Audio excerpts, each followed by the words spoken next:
You have done this before. Not once, not twice, but enough times that the repetition has started to feel like something more than coincidence. You meet someone. Something in them pulls at you immediately. An intensity, a familiar quality, a feeling of recognition so strong it almost feels like memory. You tell yourself this time is different. This person is different. And for a while it seems like you might be right. And then, gradually or suddenly, the same dynamics emerge. The same emotional unavailability. The same push and pull. The same specific kind of pain that you swore the last time you would never allow yourself to feel again. And you are left asking the question that has no comfortable answer. Why does this keep happening to me? The explanations you reach for first are always about the other person. They were broken. They were a narcissist. They were incapable of love. They had unresolved trauma that made genuine intimacy impossible. All of these things may be true, but they do not explain the most disturbing part of the pattern, which is not that these people exist, because difficult and unavailable people exist everywhere. The disturbing part is that you find them, reliably. Across different cities, different social circles, different stages of your life, as if some internal compass, calibrated to a frequency no one else can hear, keeps pointing you toward the same type of person over and over again. Most people, when they recognize a pattern like this, respond in one of two ways. The first is to become more vigilant, to develop a detailed list of red flags, to scrutinize new people more carefully, to intellectually refuse the pull they feel toward certain types. This approach rarely works because the pattern does not operate through the intellect. It operates through something much faster and much older than thought. Through the body's recognition, through emotional resonance, through the specific quality of aliveness that certain people produce in you, and that you have learned, somewhere deep and wordless, to associate with love. The second response is resignation, the quiet, painful conclusion that you are simply unlucky in love, that some people are just destined to attract the wrong ones. This explanation is more comfortable than the truth, but it is not the truth. The truth, and this is the part that Jung understood with a clarity that most of his contemporaries could not, is that the pattern is not happening to you. It is happening through you. The people you keep attracting are not random. They are not accidents. They are, in a very specific psychological sense, summoned. Not consciously, not deliberately, not because you want to suffer, but because something in your unconscious recognizes something in them.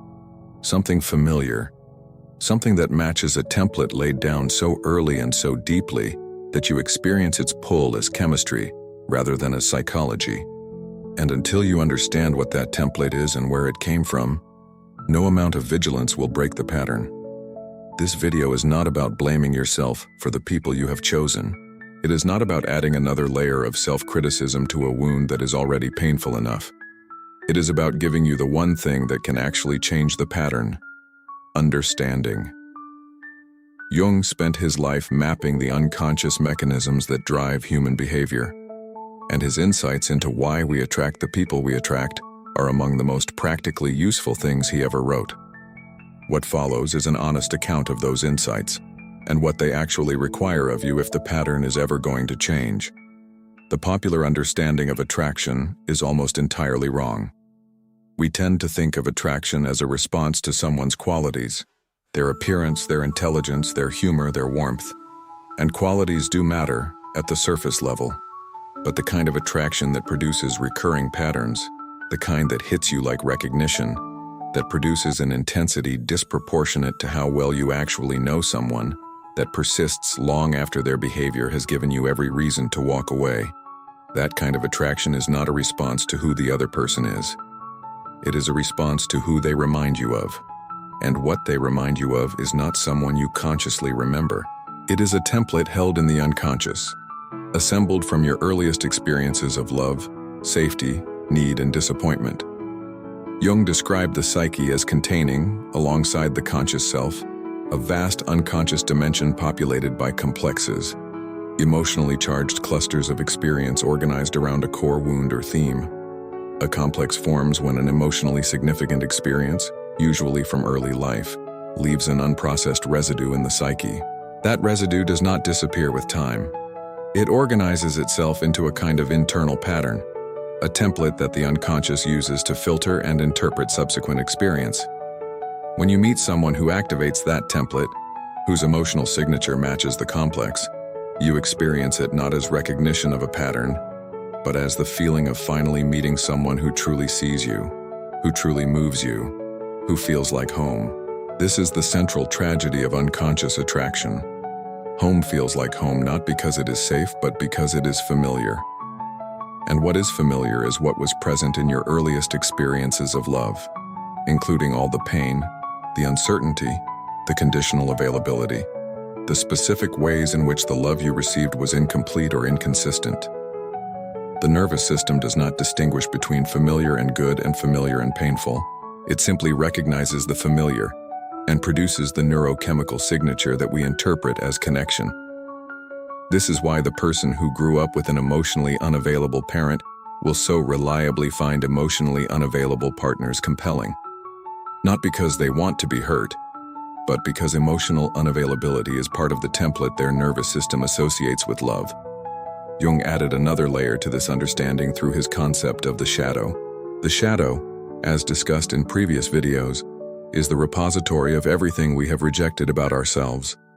The qualities, impulses, and aspects of our personality that were deemed unacceptable and therefore suppressed. What is less widely understood is that the shadow does not only contain negative qualities, it also contains positive ones. Qualities that were suppressed not because they were bad, but because they were incompatible with the identity we were required to construct. The person who is required to be quiet and compliant may have suppressed their own aggression, their boldness, their desire to take up space. And then they will find themselves inexplicably drawn to people who embody exactly those qualities, not recognizing that what they are attracted to is the exiled part of themselves. This is projection in the Jungian sense, the unconscious process by which we place our own unacknowledged contents onto other people, and then relate to those contents as if they belong to the other person rather than to ourselves. We fall in love with our own shadow. We are repelled by our own shadow. We are obsessed with our own shadow. The other person is real. They have their own psychology, their own wounds, their own complexity. But the intensity of our response to them is not entirely about them. It is about what they are carrying for us, what we have placed onto them because we could not yet bear to acknowledge it in ourselves. Before you had words, you had a mother and a father, or their substitutes, people whose emotional reality surrounded you completely and whose responses to your needs formed your first and most fundamental understanding of what love is, what safety feels like, and what to expect from other human beings. These early experiences did not teach you abstractions. They taught you patterns. Patterns of how quickly comfort arrives when you are distressed. Patterns of whether your emotions are met with attunement or anxiety. Patterns of whether presence is reliable or contingent. Patterns of what you must do, feel, or suppress to maintain connection with the people you depend on entirely for your survival. These patterns were absorbed before language, before reflection, before any capacity to question them. And they became the template. Attachment research confirms what Jung intuited.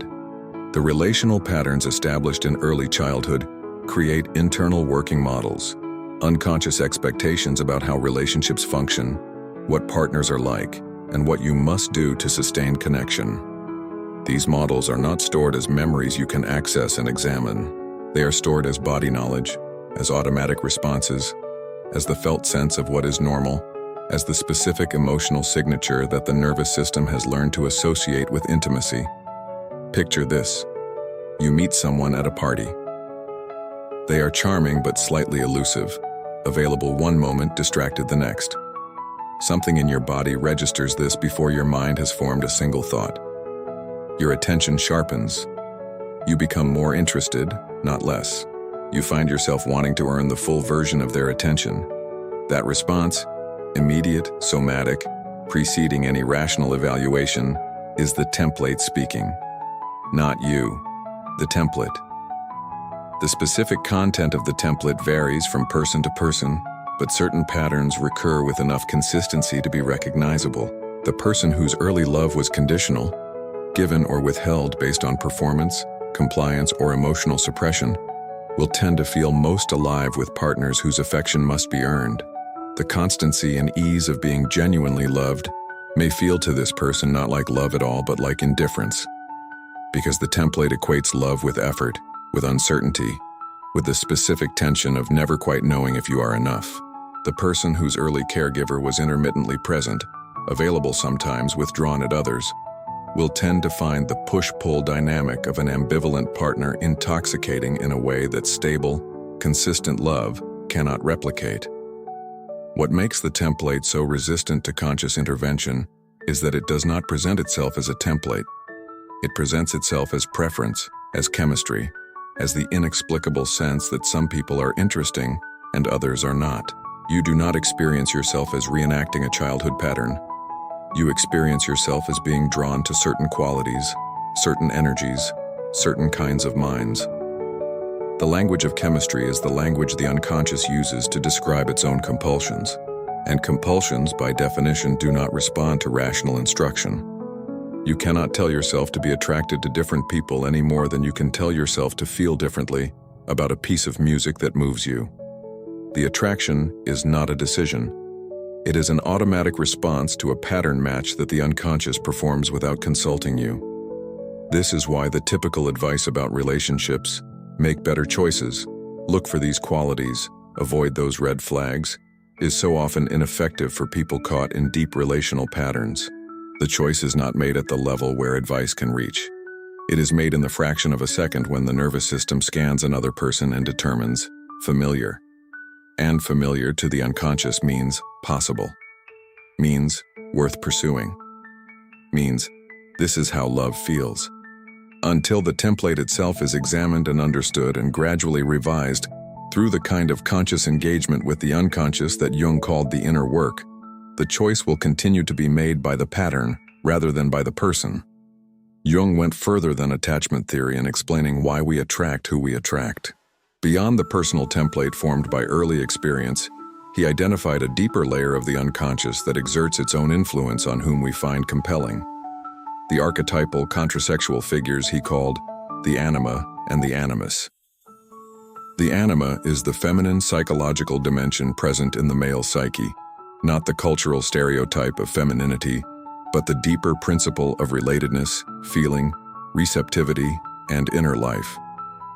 The Animus is the masculine psychological dimension present in the female psyche, not cultural masculinity, but the principle of logos, direction, assertion, and meaning-making. These are not simply internalized versions of the opposite gender.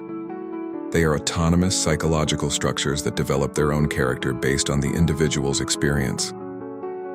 The Anima or Animus begins forming very early, shaped primarily by the person's experience with the parent of the opposite sex. A man whose mother was emotionally volatile will have an anima that carries volatility as a central characteristic, and will find himself drawn, inexplicably and repeatedly, to women who embody that volatility. A woman whose father was emotionally distant will have an animus shaped by distance, and will find herself most powerfully attracted to men who replicate that distance, experiencing their unavailability not as a problem to be avoided, but as the specific emotional signature of someone worth pursuing. The Anima and Animus are not simply memories of those early figures. They are living psychological structures that project themselves onto real people, and then experience those people as if they were the projected figure. Jung described this projection as being in love with the image rather than the person. In the early stages of romantic attraction, what we experience as falling in love is largely the experience of projecting the anima or animus onto another person, and then encountering our own unconscious contents as if they were qualities of that person. This is why the early stages of romantic love feel so uncanny, so much like finally being understood, finally being seen, finally coming home. It is the experience of meeting yourself in another person's form, and it is why the dissolution of romantic projection, the gradual discovery that the person you fell in love with is not, in fact, the figure you projected onto them, can feel so much like loss, even when the real person in front of you is genuinely worthy of love. The undeveloped anima or animus is what Jung called the contrasexual shadow. and it operates with the same compensatory logic as the personal shadow. The qualities that are most repressed in the conscious personality are the qualities that the contrasexual figure will carry with greatest intensity. A man who has rigidly suppressed his feeling function, who has organized his identity around rationality, control, and emotional self-sufficiency, will have an anima that is wild, emotional, irrational, and overwhelming. He will be drawn to women who embody these qualities and will experience the relationship as a battleground between his need for control and his fascination with what he cannot control. What he is actually encountering is the repressed half of himself, projected into human form. The development of the anima or animus, the gradual integration of the contrasexual dimension into conscious identity, is one of the central tasks of psychological maturity in Jung's framework. It does not mean becoming both masculine and feminine in some abstract sense. It means developing a conscious relationship with the feeling function if you have suppressed it, with the assertive function if you have denied it, with whatever qualities your psychological development has required you to exile. As this integration proceeds, the projection loses some of its compulsive force. You can still be attracted to people who embody these qualities, but the attraction no longer has the quality of fate, of necessity, of a pull too strong to examine. You begin to be attracted to the actual person, rather than to the image of what they are carrying for you. If you have ever been in a relationship that you knew intellectually was wrong for you, wrong in ways you could articulate clearly to a friend, wrong in ways that your rational mind could enumerate with precision, and yet felt unable to leave, or unable to stop being drawn back, or unable to feel that same intensity with anyone healthier, then you have experienced firsthand the gap between knowing and feeling that unconscious attraction produces. This gap is not weakness. It is not stupidity. It is not a moral failure. It is the direct consequence of the fact that the part of the psyche that generates attraction and the part that performs rational evaluation are not the same part, and in cases of deep unconscious patterning, they are often in direct conflict. The wrong person feels right for several interconnected reasons. First, as discussed, they match the template. They produce the felt sense of familiarity that the nervous system has learned to associate with connection. But there is a second reason that is equally important and less often named. The wrong person tends to activate you in ways that healthier relationships do not. The anxiety of not knowing where you stand, the hypervigilance of tracking their moods, their availability, their interest, the intense relief when they return after a period of withdrawal. These are not incidental side effects of a bad relationship. They are the neurochemical experience of the attachment system in a state of activation. And activation, particularly for people whose early attachment was insecure, can feel indistinguishable from aliveness. This is the cruel paradox at the heart of many repeating relationship patterns. The relationships that are most damaging are often the ones that feel most alive. The emotional intensity generated by insecurity, ambivalence, and the constant negotiation for love that was never quite freely given produces a state of heightened arousal that the brain can misinterpret as passion, as depth, as the kind of connection that only comes once in a lifetime. Stable, secure, genuinely loving relationships can feel, by contrast, almost boring, not because they lack real depth, but because they do not produce the specific neurochemical cocktail that the pattern-addicted nervous system has learned to associate with love. Jung understood this dynamic through the lens of the complex. When a person's love complex, the emotional structure organized around their earliest experiences of love and connection, is activated by a new relationship, they do not experience it as a complex being activated. They experience it as the most significant connection of their life. The complex produces emotions that feel more real, more meaningful, more important than ordinary emotions, precisely because the complex has more energy behind it than ordinary emotional responses. It draws on decades of unprocessed feeling. It carries the weight of the original wound. And so the relationship that activates the complex feels more significant than the relationships that do not, even when, and especially when, it is replicating the original wound rather than healing it. There is also a dimension of hope embedded in the repeating pattern that is worth naming honestly. Each time you find yourself drawn to the same type of person, Part of what is operating is an unconscious hope that this time it will be different, that this time the emotionally unavailable person will finally become available, that this time the love withheld in childhood will be given by a substitute figure in adulthood. The psyche is not irrational in pursuing this hope. It is following its own logic of completion, its own drive toward resolving what was left unresolved. The tragedy is not the hope itself, but the strategy. Choosing the same type of person and expecting a different outcome is the unconscious's attempt to rewrite a story that can only be rewritten from the inside. One of the most confronting aspects of Jungian psychology is its insistence that the people we are most strongly drawn to, and the people who cause us the most pain, are functioning as mirrors for our own unconscious contents. This is not a comfortable idea. It is much more comfortable to locate the problem entirely in the other person. They were unavailable, they were narcissistic, they were unable to love properly. All of this may be true, but Jung's question is not about them. It is about why, of all the available people in the world, this specific type of person keeps appearing in your life with such reliability. The answer, he insisted, lies not in the external world, but in the internal one, in what you are projecting. And why? The person who keeps attracting emotionally unavailable partners is, in some sense, in a relationship with their own emotional unavailability. This statement requires careful unpacking because it is easily misread as blame. It does not mean that the person is deliberately choosing unavailable partners, or that they are consciously withholding their own availability. It means that somewhere in the psyche, in the shadow, in the complex, in the layer below conscious self-awareness, there is an aspect of emotional unavailability that has not been acknowledged. Perhaps it is the part that learned not to need too much because needing too much was punished. Perhaps it is the part that withdrew from genuine intimacy because genuine intimacy carried the risk of the specific pain it most fears. Perhaps it is the part that is drawn to the chase precisely because the chase allows the experience of longing without the vulnerability of actual possession. The person who keeps attracting controlling partners may be in a relationship with their own suppressed desire for control. A desire that was exiled because expressing it directly felt too dangerous or too incompatible with the identity of someone who is caring and selfless. The person who keeps attracting people who need rescuing may be in a relationship with their own suppressed need to be rescued, a need that could not be acknowledged directly because acknowledging it felt like weakness.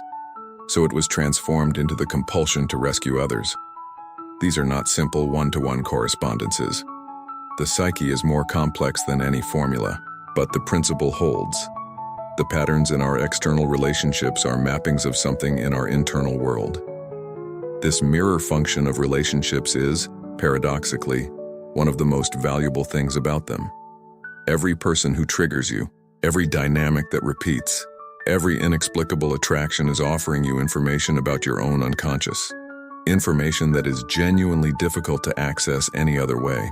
Jung described relationship as one of the primary arenas in which the unconscious reveals itself, precisely because the emotional intensity of intimate connection lowers the defenses that ordinarily keep unconscious contents out of sight. The person who infuriates you beyond rational proportion is showing you a piece of your shadow. The person you idealize is carrying a projection of your own unlived potential. The person you cannot leave despite knowing you should is holding a complex that belongs to your own unfinished psychological business. Working with this mirror does not mean staying in damaging relationships in the name of psychological growth. It means using the information those relationships provide, even after they have ended, even in retrospect, to understand something about what is operating in your own unconscious.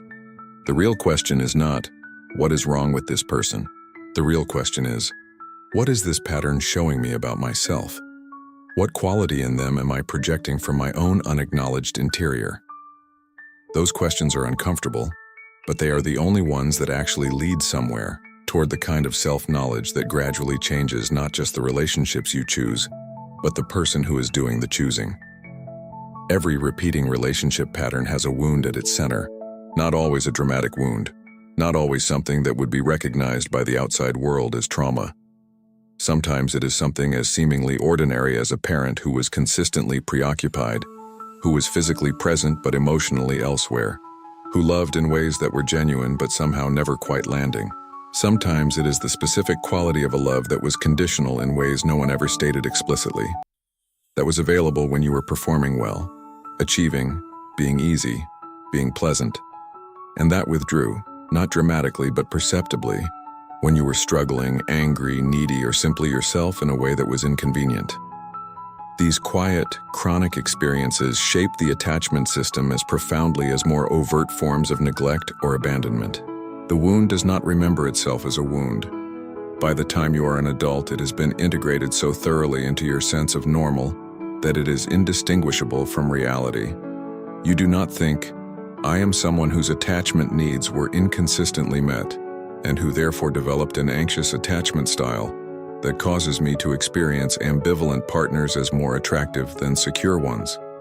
You think, "I am just someone who is drawn to interesting, complex people."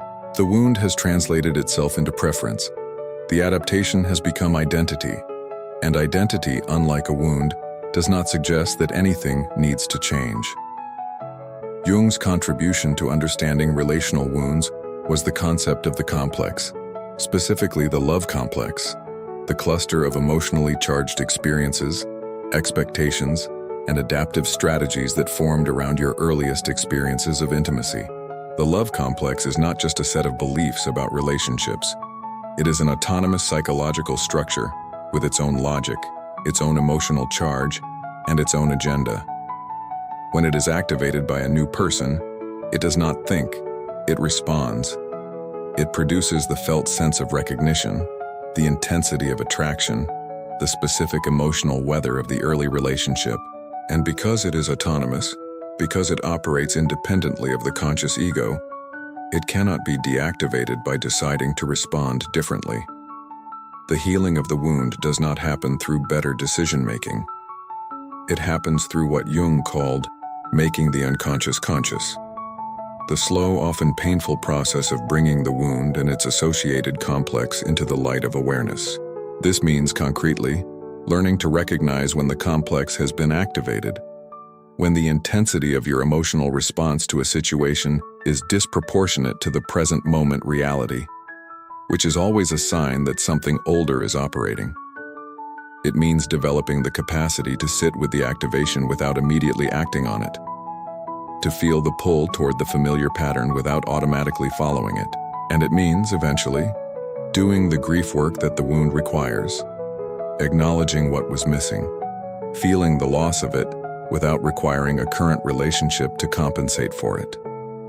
This grief work is the part that most approaches to relationship healing skip over. It is more comfortable to focus on changing behavior, on making different choices, on establishing different standards, on learning to recognize red flags earlier. All of these things have value, but they address the symptom rather than the source. The source is the original wound, and the wound's most fundamental need is not to be avoided or managed. It is to be acknowledged, to be seen as real, to be mourned for what it actually was. The loss, in those early years, of something that every child needs and deserves. That mourning, done honestly and completely, changes something in the underlying structure. It does not eliminate the pattern overnight, but it loosens the grip. And as the grip loosens, something unexpected begins to happen, something that most people in this process are not prepared for. The people who should feel right start feeling wrong, and understanding why is the next essential step. One of the most disorienting experiences in the journey of changing relational patterns is the discovery that genuinely available, genuinely caring, genuinely healthy people feel wrong. Not subtly wrong, conspicuously wrong. Boring, flat, uninteresting in a way that seems inexplicable given their objective qualities. You recognize intellectually that this person is good for you. You can see rationally that they offer what you have claimed to want. And yet the felt sense is one of absence. An absence of the tension, the uncertainty, the specific quality of emotional aliveness that the pattern-activating person produces. The healthy relationship feels like a room with no furniture. The unhealthy one felt like a storm. This experience is not evidence that you are incapable of healthy love. It is evidence that your nervous system has not yet learned to recognize safety as interesting. For people whose attachment system was formed in an environment of emotional inconsistency, safety does not register as safety. It registers as flatness, as the absence of the stimulation that the nervous system associates with connection. The hypervigilance, the tracking of moods, the relief of reunion after conflict, these are not optional features of an unhealthy relationship. For the pattern-activated nervous system, they are the very texture of what love feels like. When they are absent, the experience is not peace, it is emptiness. Jung would describe this as the complex failing to be activated. The healthy partner does not match the template.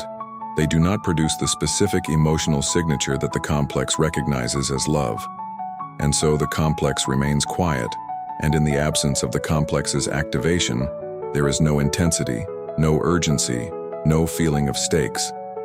The relationship can feel low-grade, disappointing even when nothing is wrong, as if you are living a life that is technically correct but somehow not quite yours. This is the experience of being healthier than your template, and it is genuinely disorienting. The path through this disorientation is not to force yourself to feel what you do not feel, or to convince yourself that flatness is actually depth.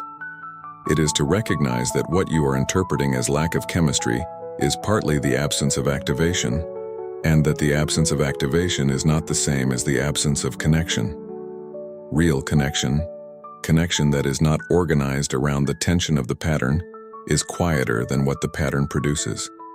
It builds more slowly. It deepens in ways that are less dramatic and less immediately legible to a nervous system calibrated for intensity. Learning to read the signals of genuine connection, the steadiness, the ease, the specific quality of being known without having to perform, requires a recalibration that takes time and conscious attention. This recalibration is one of the most important and least discussed aspects of genuine relational healing. It is not enough to stop choosing the wrong people. You must also develop the capacity to recognize and receive what the right people offer, which requires learning a new emotional vocabulary, a new set of signals for what love feels like when it is not organized around activation and relief. Some people find that therapy is essential for this recalibration, because the recalibration requires more than intellectual understanding. It requires actual relational experience in a safe context, where new neural pathways for what safety feels like can be slowly established. Others find it through friendship, through spiritual practice, through the slow and consistent experience of being treated well until the nervous system finally begins to believe that being treated well is what it deserves. Understanding the pattern does not automatically change it. This is one of the most important and most frustrating things to know about unconscious relational dynamics.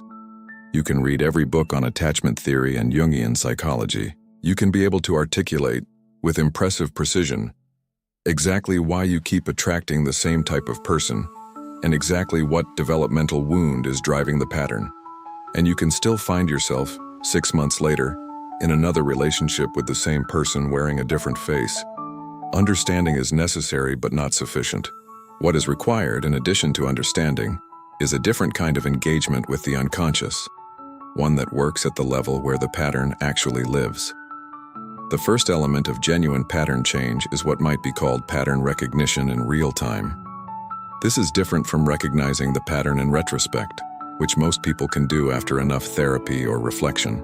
Real-time recognition means noticing, in the moment of attraction, the specific quality of the pull, and learning to ask, is this the feeling of genuine connection, or is this the feeling of template activation? The two feelings are different, but distinguishing them requires a degree of inner attunement that most people have not developed. Template activation tends to produce urgency, a sense of necessity, of this being the one, of needing to move quickly before the opportunity is lost. Genuine connection tends to produce something quieter, curiosity, ease, a sense of spaciousness rather than urgency. The second element is shadow work specifically directed at the relational patterns. This means identifying, as honestly as possible, the qualities that appear repeatedly in the people you are drawn to, and then asking what relationship you have to those qualities in yourself. Not a superficial answer, the real one.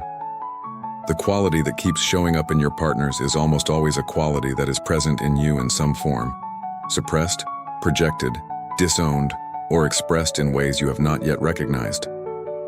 Bringing that quality into conscious relationship with yourself, acknowledging it, understanding why it was exiled, exploring how it might be expressed more directly, removes some of the compulsive energy from the projection.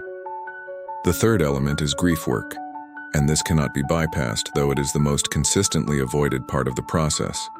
The wound that underlies the pattern was a real loss.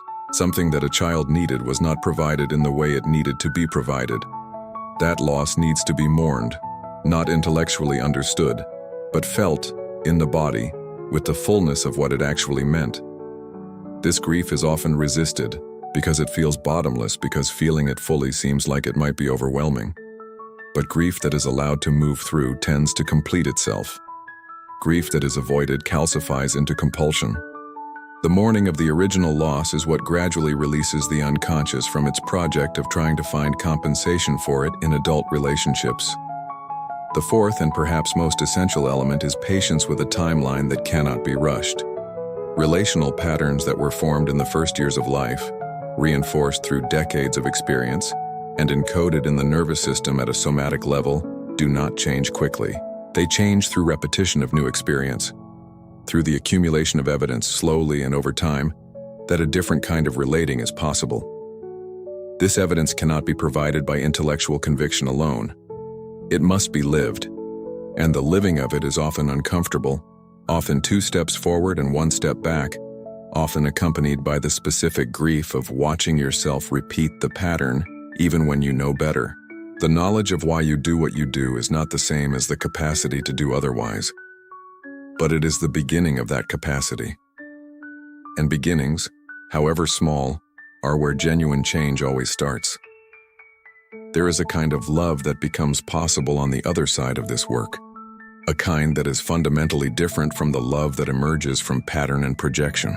It is not a perfect love, not a love free of difficulty or conflict or the ordinary complications of 2 imperfect people trying to genuinely meet each other, but it is a love that is chosen rather than compelled, a love that sees the actual person rather than the image of what they are carrying for you, a love that can tolerate the ordinary disappointments of real intimacy without interpreting them as abandonment, without needing the other person to be something they are not, without the constant low-grade anxiety of never quite knowing if you are enough.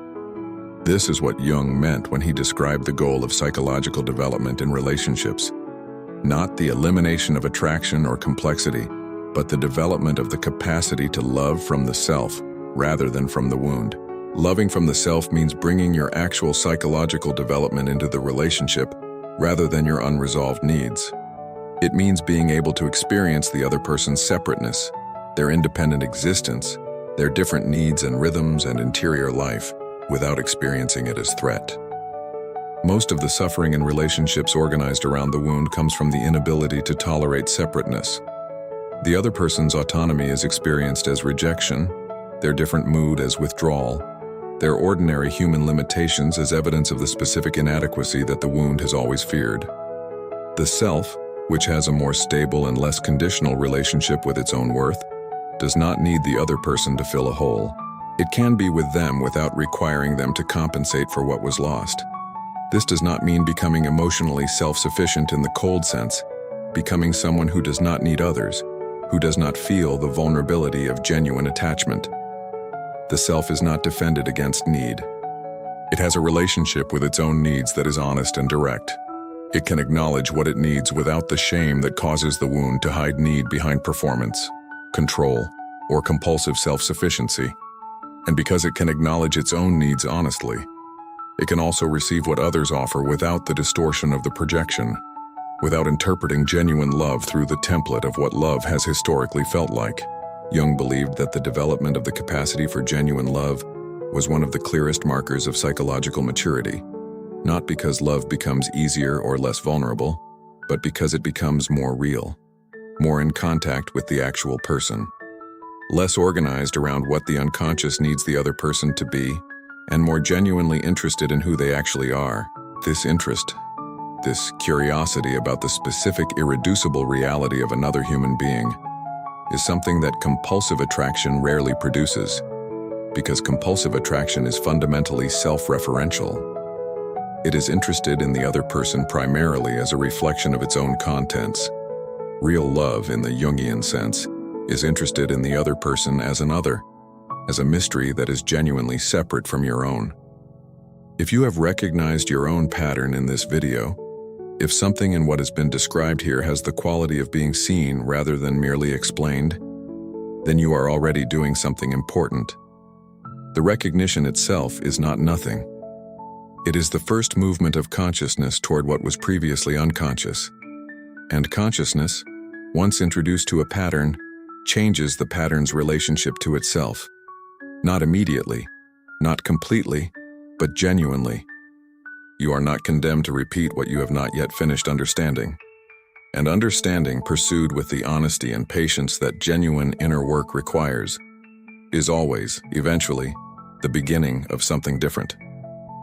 Stay here. This is the work.